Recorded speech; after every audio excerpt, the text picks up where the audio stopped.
दोस्तों तो चलिए आपको इस हरियर क्षेत्र यानी सोनपुर के मेला में आपका भव्य स्वागत है।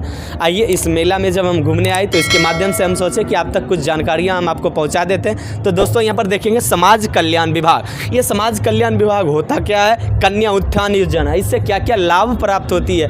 बहुत ढेर सारे लाभ प्राप्त होते हैं, लेकिन आपको उस लाभ का पता नहीं होता है और आपको वो लाभ सही से नहीं मिल पाता है, जिसका आप फायदा नहीं उठा पाते हैं। पहला है दोस्तों, योजना का उद्देश्य है कन्या भ्रूण हत्या रोकना, यानी कि महिलाओं के द्वारा इस बात को, यानी कि जो गर्भ में पल रहे बच्चे होते हैं उसको हत्या से रोके जाने के लिए भी इसमें उद्देश्य बताया गया। उसके बाद जन्म निबंधन एवं कन्या के जन्म को प्रोत्साहित करना, यानी कि जन्म निबंधन, बच्चा जब जन्म लेते हैं जिस समय, तो उस समय जो होता है कि बच्चे का जन्म प्रमाण पत्र बनता है और बच्चे को प्रोत्साहित करने के लिए सरकार क्या क्या योजनाएं की है उसका भी हम लोग जानकारी प्राप्त करेंगे। उसके बाद है बालिका शिशु मृत्यु दर को कम करना तथा बाल विवाह पर अंकुश लगाना इत्यादि, यानी कि बालिका शिशु मृत्यु दर, बच्चे जो छोटे छोटे होते हैं पैदा लेते हैं और वो मर जाते हैं, उस चीज़ को हम कैसे कम करेंगे, और जो बाल विवाह हमारे देश के लिए जो एक अभिशाप बना हुआ है उस चीज़ को हम कैसे रोकेंगे।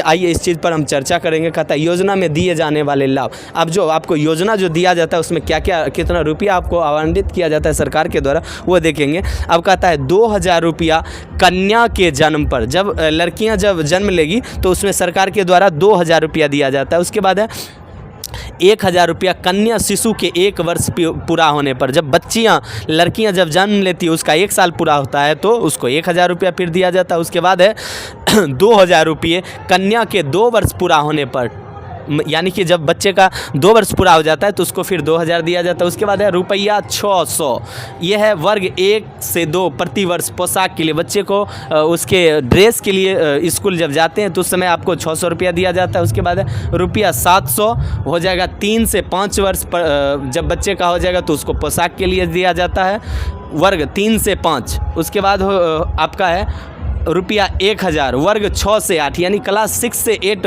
जब जाता है बच्चा तो उसमें प्रति वर्ष आपको जैसो पोशाक के लिए दिया जाता है 1000। उसके बाद है वर्ग 9 से 12, यानी 9 से 12वीं तक के बच्चों को पोशाक के लिए 1500 रुपया दिया जाता है। और उसके बाद है कि दोस्तों इंटरमीडिएट उत्तीर्ण करने पर लड़कियों को, जिनका शादी नहीं हुआ है, अविवाहित जो हैं, उनको 25,000 दिया जाता है। स्नातक उत्तीर्ण करने पर, यानी कि अगर कोई BA BSc BCom करते हैं, अगर उसमें अगर आप फर्स्ट डिवीज़न करते हैं तो उसमें आपको 50,000 दिया जाता है। उसके बाद है वर्ग 7 से 12 प्रतिवर्ष किशोरी स्वास्थ्य योजना अंतर्गत सैनिटरी नैपकिन हेतु, यानी कि जो लड़कियाँ होती है उसके स्वास्थ्य संबंधी या उसके एडिशनल खर्च के लिए सरकार 300 रुपया देती है। तो ये आपको द्वारा कन्या उत्थान योजना का जो लाभ था दोस्तों वो हम आपको बताया। अगर आपको लाभ अगर नहीं मिल रहा, योजना के लिए आवेदन हम कैसे करेंगे, तो आपका ये ऑनलाइन है दोस्तों, आप इस जा कर के अपने वेबसाइट पर आप जाके सर्च भी कर सकते हैं। और ऑफलाइन कैसे, ये तो ऑनलाइन प्रक्रिया है दोस्तों,